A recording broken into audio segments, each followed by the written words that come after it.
Helicopter বিভিন্ন কারণে দুর্ঘটনার শিকার হতে পারে।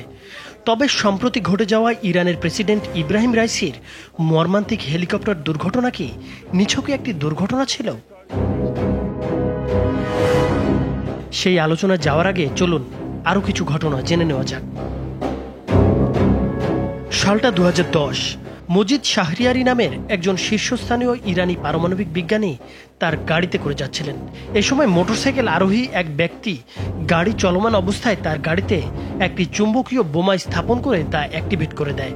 বোমাটির বিস্ফোরণ ঘটলে ঘটনাস্থলেই মৃত্যুবরণ করেন মজিদ শাহরিয়ারি।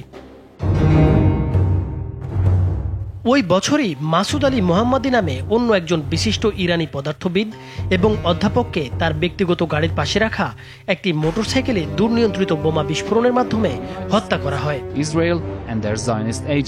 পরের বছর অর্থাৎ 2011 সালে দারিয়াস রেজাইনজাদ নামের আরও একজন ইরানি বিজ্ঞানী তার স্ত্রীকে সঙ্গে নিয়ে তাদের 4 বছরের মেয়েকে কিন্ডারগার্টেন থেকে আনতে যাচ্ছিলেন। এ সময় মোটরসাইকেলে থাকা আততায়ীরা তাদের ওপর আক্রমণ চালায়। গুরুতর আহত অবস্থায় হাসপাতালে ভর্তি করা হলে মারা যান তিনি।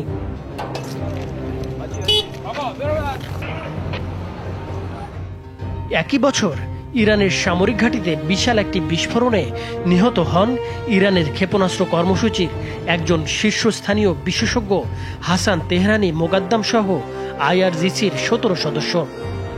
মোগাদ্দাম ইরানের সামরিক ও ক্ষেপণাস্ত্র উন্নয়ন কর্মসূচির গুরুত্বপূর্ণ ব্যক্তি ছিলেন।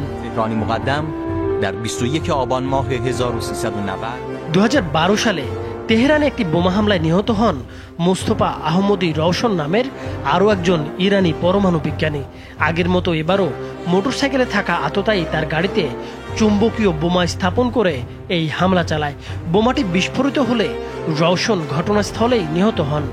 রওশন ইরানের একটি পরমাণু কেন্দ্রের উপপরিচালক ছিলেন। তার মৃত্যু ইরানের পরমাণু কর্মসূচিতে বড় আঘাত বলে মনে করা হয়। 2020 সালে ইরানের আরও একজন প্রখ্যাত পরমাণু বিজ্ঞানী মোহসেন ফাখরিজাদেকে হত্যা করা হয় অত্যাধুনিক প্রযুক্তির সহায়তায়। স্যাটেলাইট দিয়ে নিয়ন্ত্রিত কৃত্রিম বুদ্ধিমত্তা সম্পন্ন একটি মেশিন গান ব্যবহার করা হয়েছিল এই হত্যাকাণ্ডে। রাস্তার পাশে অবস্থানরত একটি পিকআপ ট্রাকের পেছনে বসানো ছিল মেশিন গানটি। ফাখরিজাদের গাড়িটি ওই ট্রাকের কাছ দিয়ে যাওয়ার সময় মেশিন গানটি দূর থেকে নিয়ন্ত্রণ করে তাকে লক্ষ্য করে 13টি গুলি করা হয়। গুরুতর আহত অবস্থায় বিজ্ঞানীকে হাসপাতালে ভর্তি করা হলে তিনি মৃত্যুবরণ করেন।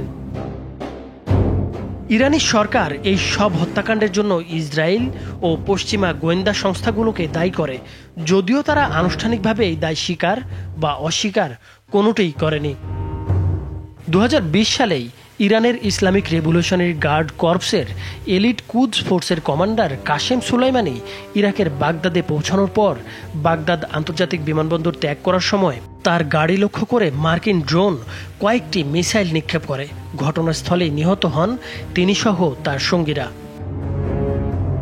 2024 সালে সিরিয়ার রাজধানী দামেস্কে ইরানের কনসুলেট ভবনে হামলা চালায় ইসরায়েল। এতে নিহত হন ইরানের বিপ্লবী গার্ড বাহিনীর শীর্ষ কমান্ডার রেজা জাহিদি সহ আরও অন্তত 11 জন। এরপরই ইরানে আবারও ঘটে গেল স্মরণকালের আরও একটি ভয়াবহ ঘটনা। আজারবাইজান সীমান্ত থেকে ফেরার পথে হেলিকপ্টার দুর্ঘটনায় প্রাণ হারালেন ইরানের প্রেসিডেন্ট ইব্রাহিম রাইসি ও পররাষ্ট্রমন্ত্রী আমির আবদুল্লাহিয়ান সহ কয়েকজন শীর্ষ সরকারি কর্মকর্তা। ইব্রাহিম রাইসি ছিলেন ইরানের সর্বোচ্চ নেতা আয়াতুল্লাহ আলী খামেনির সবচেয়ে ঘনিষ্ঠ নেতা। ইরানের সবচেয়ে আলোচিত প্রেসিডেন্ট ছিলেন তিনি। তার আমলেই ইরান প্রথমবারের মতো ইসরায়েলে সরাসরি হামলা চালায়। এছাড়া ইরানের পরমাণু অস্ত্র তৈরির লক্ষ্যে সবচেয়ে বেশি কর্মকাণ্ড চালিয়েছিলেন ইব্রাহিম রাইসি। শুধু তাই নয়, বর্তমান ইরানের সুপ্রিম লিডারের পরে ইব্রাহিম রাইসি এই আসনে অধিষ্ঠিত হওয়ার সম্ভাবনা ছিল। বলা হয়ে থাকে ইব্রাহিম রাইসির কর্মকাণ্ডে অতিষ্ঠ ছিল ইসরায়েল এবং মার্কিন যুক্তরাষ্ট্র। প্রেসিডেন্ট রাইসির সঙ্গে হেলিকপ্টার দুর্ঘটনায় অন্যান্যদের মধ্যে নিহত হন পররাষ্ট্রমন্ত্রী হোসেন আমির আবদুল্লাহিয়ান। তাকে ইরানের শাসন ব্যবস্থার বিশ্বস্ত ব্যক্তি বলে বিবেচনা করা হতো। রেভলিউশনারি গার্ডসের সাথে আবদুল্লাহিয়ান ওতপ্রোতভাবে জড়িত ছিলেন। মধ্যপ্রাচ্যে ইরানের প্রক্সি গ্রুপগুলোর সাথেও যোগাযোগ রাখতেন তিনি। আর তাছাড়াও রাইসির মৃত্যুতে উল্লাস করেছেন ইসরায়েলি নেতারা। ইসরায়েলের হেরিটেজ মন্ত্রী এমিচে এলিয়াহু এক্সে ওয়াইনের গ্লাস নিয়ে একটি ছবি পোস্ট করে লিখেছেন, চিয়ার্স। প্রেসিডেন্ট ইব্রাহিম রাইসির হেলিকপ্টার দুর্ঘটনার প্রাথমিক কারণ হিসেবে বলা হচ্ছে বৈরী ও দুর্যোগপূর্ণ আবহাওয়ার কথা। তবে আশ্চর্যের বিষয় হচ্ছে সাথে থাকা অন্য দুটি এসকর্ট হেলিকপ্টার নিরাপদে ফিরে আসতে পেরেছে। একই সঙ্গে 3টি হেলিকপ্টার উড়ছিল, হঠাৎ একটি আছড়ে পড়ল, কোনো কিছু ছাড়াই, কোনো মেডে ছাড়াই। যদি এটি বৈরী আবহাওয়ার কারণে হয়, তাহলে অন্য দুটি হেলিকপ্টার কিভাবে নিরাপদে ল্যান্ডিং করতে পারলো? কেন প্রেসিডেন্টের হেলিকপ্টার পারল না? এসব নানা প্রশ্ন এখন দানা বাঁধছে মুসলিম বিশ্বের সাধারণ মানুষের মনে। গত বৃহস্পতিবার ইরানের সশস্ত্র বাহিনীর জেনারেল স্টাফ একটি সংক্ষিপ্ত বিবৃতি প্রকাশ করেছে। এতে বলা হয়েছে, বিধ্বস্ত হেলিকপ্টারের অবশিষ্ট অংশে বুলেটের আঘাত বা এমন কোনো প্রমাণ পাওয়া যায়নি। হেলিকপ্টারটি উঁচুতে ওঠার পর আগুন ধরে যায়। আরও বলা হয়েছে, হেলিকপ্টারটি পূর্ব পরিকল্পিত রুটেই যাচ্ছিল, নির্ধারিত রুট থেকে এটি বিচ্যুত হয়নি। ঘটনাটি কেবলই দুর্ঘটনা, প্রযুক্তিগত সমস্যা বা পাইলটের ভুল ছাড়া এর পেছনে অন্য কোনো কারণ নেই। এর মাধ্যমে ইরানের জনগণকে বোঝানো হচ্ছে, রাইসির হেলিকপ্টার বিধ্বস্ত হওয়ার পেছনে বাইরের কোনো শক্তির ভূমিকা নেই। তবে ইরানের সাংবাদিক ও ভাষ্যকার জামশিদ বারজেগারের মতে, রাইসির হেলিকপ্টার বিধ্বস্ত হওয়ার বিষয়ে অনিশ্চয়তার কোনো সমাধান নেই এই বিবৃতিতে। এ বিষয়ে অন্যান্য বিশ্লেষক এবং সোশ্যাল মিডিয়াতে সাধারণ ইরানিরা একমত পোষণ করেছেন। তাদের মতে বিবৃতিটি সম্পূর্ণ ভুয়া। این مسئله الان اهمیت نداره. اون چیزی که الان برای ما مهمه سلامتی خدای رئیس جمهوره. এ ঘটনায় ষড়যন্ত্র থাকতে পারে। এ পর্যন্ত সবচেয়ে বেশি সন্দেহ করা হচ্ছে ইরানের সর্বোচ্চ নেতা খামেনির বড় ছেলে মোস্তফা খামেনিকে।